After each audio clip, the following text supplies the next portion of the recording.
একটা ভালো মেয়ে তার বাবা মায়ের জন্য গর্ব, তার ভাইয়ের জন্য সম্মান, তার স্বামীর জন্য সম্পদ, আর তার সন্তানের জন্য একজন আদর্শ মা। পৃথিবীর সবচেয়ে মূল্যবান সম্পত্তির নাম হচ্ছে সুখ, যার ক্রেতা সবাই কিন্তু বিক্রেতা শুধুই একজন। একটা ভুলের কারণে নয়, একটা ভুল বোঝাবুঝির কারণে মানুষ তার খুব আপনজনকে হারায়। গাছের কাঁটার থেকে যেমন মাছের কাঁটা বেশি বিপজ্জনক, তেমনি বাহিরের মানুষের থেকে নিজের আপন মানুষ বেশি মারাত্মক। জিদ এবং অহংকার এই দুটির কারণে শয়তানকে জান্নাত থেকে বের করে দেওয়া হয়েছিল। আল্লাহ যেন আমাদের সবাইকে এই দুটো থেকেই সবসময় হেফাজত করে, বলো না আমিন। কখনো ওই মানুষটাকে কষ্ট দিও না যাকে কষ্ট দিলে তার দ্বিগুণ কষ্ট তোমার হয়। একটা গরিব ছেলে আর একটা কালো মেয়ে সব জায়গাতেই অবহেলিত। ভুল তো অনেকেই বুঝে, কিন্তু ভুলের কারণ খুঁজে কজন বলো? অনেকেই তো বলে পাশে আসি, শেষে পাশে থাকে কজন বলো?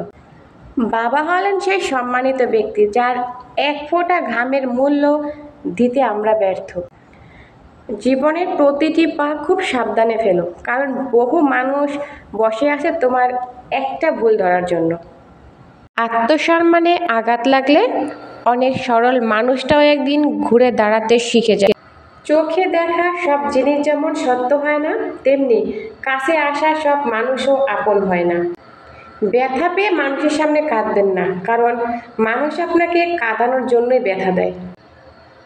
যদি মনের ভিতরে অনেক বেশি অহংকার চলে আসে, তাহলে একবার কবরস্থান থেকে ঘুরে আসো, তোমার থেকে অনেক জ্ঞানী গুণী ব্যক্তি ওখানে শুয়ে আছে।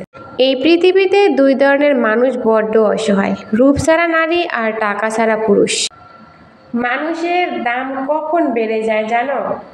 যখন তুমি তাকে অনেক আপন ভেবে অনেক বেশি গুরুত্ব দেবে, তখন সে তোমার সাথে এমন ব্যবহার করবে যেন তুমি তার কিছুই হও না।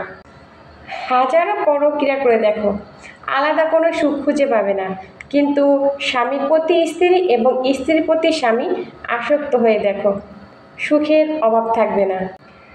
আপনার স্ত্রীকে ভালোবাসুন। স্ত্রীকে জড়িয়ে ধরার মাঝে যে শান্তি আপনি খুঁজে পাবেন, পৃথিবীর কোথাও এরকম শান্তি খুঁজে পাবেন না।